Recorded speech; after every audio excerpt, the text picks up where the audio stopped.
제가 어제 한국은행 발표를 보고요. 등골이 완전 서늘했습니다. 가계부채가 지금 1913조 역대 최대고요. 그런데 진짜 중요한 건 가계부채가 역대 최대다 이게 아닙니다. 진짜 핵심은요, 누가 이 빚을 지고 있느냐라고 하는 겁니다. 연령대별로 지난해 3분기 말 기준 40대의 1인당 평균 은행 대출 잔액은요 무려 1억 1,467만 원으로 역대 최고치를 기록을 했다고 합니다. 그리고 50대와 30대 이하도 각각 역대 최대고요. 그런데 60대 이상은요 전분기보다 소폭 감소했습니다. 과연 이게 무슨 뜻일까요? 은퇴를 앞둔 선배 세대가 부동산을 정리할 때 우리 40대 가장들이 빚으로 그 물량을 받아주었다라는 의미입니다. 지금 40대는요 자산 축적의 사다리를 타는 게 아니라 60대 이상 선배님들의 탈출구 역할을 하고 있는지도 모르겠습니다. 오늘 이 빚폭탄이 언제 터질지, 그리고 왜 이런 상황이 온 건지 냉정하게 데이터로 보여드리도록 하겠습니다. 그래서 내가 회사를 다닐 때는 그래도 매월 따박따박 내 통장에 꽂히는 돈이 있는데 이제는 이런 게 없는 거잖아요. 그럼 뭐 해야 돼요? 평생 직장 다니면서 모은 돈으로 집 사놨던 거 이거 정리하면서 몸집 줄이기를 해야 하지 않을까요? 그래서 60대는 이런 상황인데 40대는 이제 결혼하고 자녀 교육하고 또 내 집 마련해야 되고 이런 상황이다 보니까 뭐예요? 알면서도 빚을 내서 집을 사고 또 자녀들 교육도 시키고 이런 상황일 수밖에 없는 거죠. 그리고 이것들을 감당할 수 있는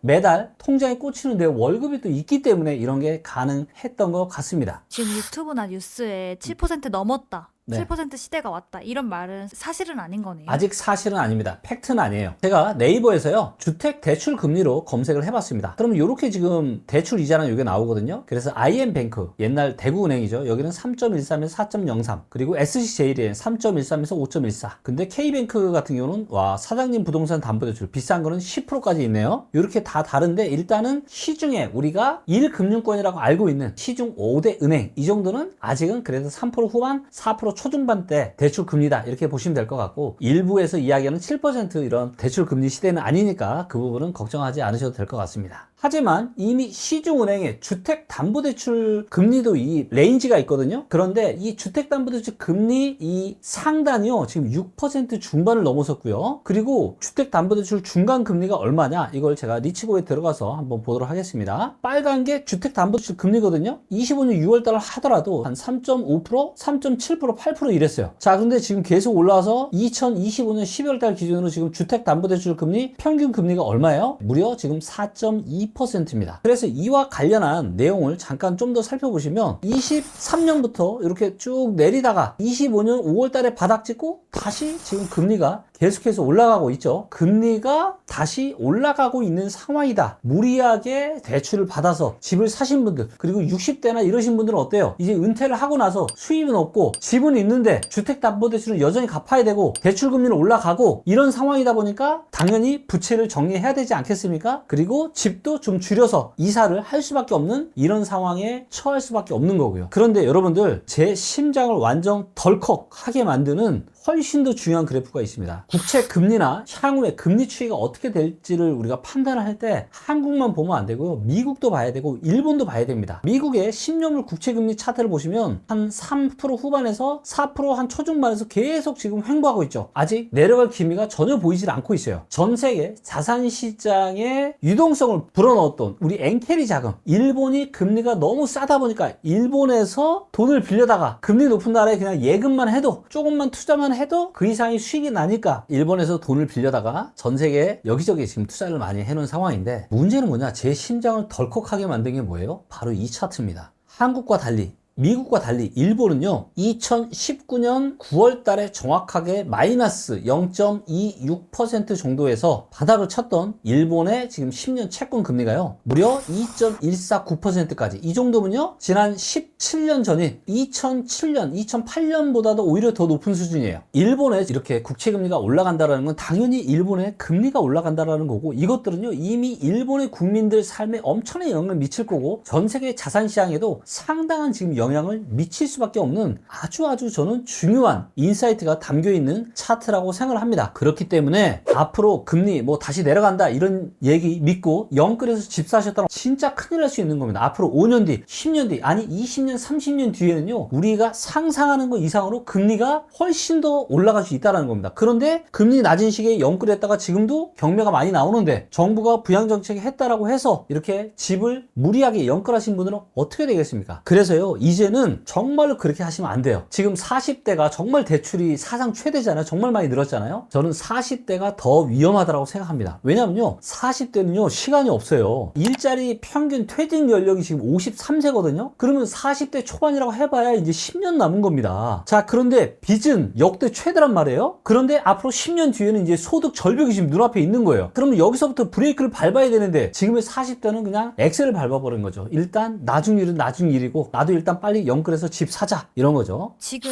계속 금리가 높아지고 상황이 안 좋아지는 거면은 네. 당분간은 어떤 지역이더라도 집을 사면 안 되겠네요. 아니요, 그렇진 않습니다. 자, 일단 제가 말씀드리는 거는 무리한 영끌을 제가 이야기하는 거고요. 그리고 지금 앞으로 금리가 계속 올라가고 상황이 녹록지 않다 보니까 정말로 신중하게 내 집 마련을 해야 된다라고 제가 말씀을 드리는 겁니다. 수도권의 일부 지역과 경기도 지역은요, 22년 하반기부터 하락을 해가지고 올라간 게 거의 없어요. 지금 몇십 프로 떨어지기만 했습니다. 그래서 본질적인 가치가 굉장히 지금 낮은 상태예요. 그런데 공급 부족이랑 여러 가지가 맞물려서 이미 전세가는 올라가고 매매가도 올라가고 있단 말이에요. 그러니까 영끌을 하지 않는 범위 내에서 수도권 일부와 상당수 지방에서는 내 집 마련을 하시는 거는 그거는 하시는 게 좋을 것 같습니다. 하지만 이 영상에서도 말씀드렸다시피 뭐 또 올라갈 거니까 막 무리하게 영끌해서 하는 거는 너무너무 위험하다. 영끌이라는 거는 뭐냐면은, 자, 내가 수영장에 지금 물에 빠져 있는데 물이 지금 여기까지 지금 이거가 영끌이 이거가. 근데 여기서 대출금리가 조금만 올라가면 영끌한 사람 어떻게 되는 거예요? 바로 그냥 물에 잠깁니다. 이런 일들이 경매 시장에서 벌어지고 있잖아요. 그래서 25년에 경매 물건이 정말 많이 증가했다고 하는데 25년은요 24년보다 더 많이 증가했습니다. 왜? 이런 분들 때문에. 자, 그래서 제가 말씀드리는 건 뭐냐, 요 정도면 어때요? 영끌 아니잖아요. 좀 주택담보대출 금리가 올라서 이만큼 올라와. 그래도 나는 뭔가 숨 쉴 수 있는 여력이 있어요, 없어요? 이 여력을 가지고 무리하지 않는 한도 내에서 저평가되고 공급이 작고 이런 지역은 내 집 마련 해도 된다, 이런 말씀입니다. 결론을 말씀드려 보도록 하겠습니다. 데이터는 거짓말을 하지 않죠. 이미 지금 60대 이상 선배님들은요, 현금화를 통해서 이미 안전제도로 서서히 지금 대피를 하고 있는 이런 상황입니다. 그래서 내가 회사를 다닐 때는 그래도 매월 따박따박 내 통장에 꽂히는 돈이 있는데 이제는 이런 게 없는 거잖아요. 그럼 뭐 해야 돼요? 평생 직장 다니면서 모은 돈으로 집 사놨던 거 이거 정리하면서 몸집 줄이기를 해야 하지 않을까요? 그래서 60대는 이런 상황인데 40대는 이제 결혼하고 자녀 교육하고 또 내 집 마련을 해야 되고 이런 상황이다 보니까 뭐예요? 알면서도 빚을 내서 집을 사고 또 자녀 들 교육도 시키고 이런 상황일 수밖에 없는 거죠. 그리고 이것들을 감당할 수 있는 매달 통장에 꽂히는 내 월급이 또 있기 때문에 이런 게 가능했던 것 같습니다. 일단 나쁜 빚부터 정리를 좀 해 나가시고 현금 흐름을 확보하는 거, 그것이 2026년 대한민국에서 30대 40대 가장분들이 살아남을 수 있는 유일한 생존 공식입니다. 자, 오늘 영상 끝까지 시청해 주셔서 정말로 감사드리고요. 혹시라도 여러분들 주변에 영끌하신 분이 계시다, 그럼 어떻게 해야 돼요? 너 바로 턱 밑까지 지금 물이 올라차 있는 상황이야. 이렇게 꼭 경각심을 일으켜 주시고 이 영상도 함께 공유해 주시면 감사하겠습니다.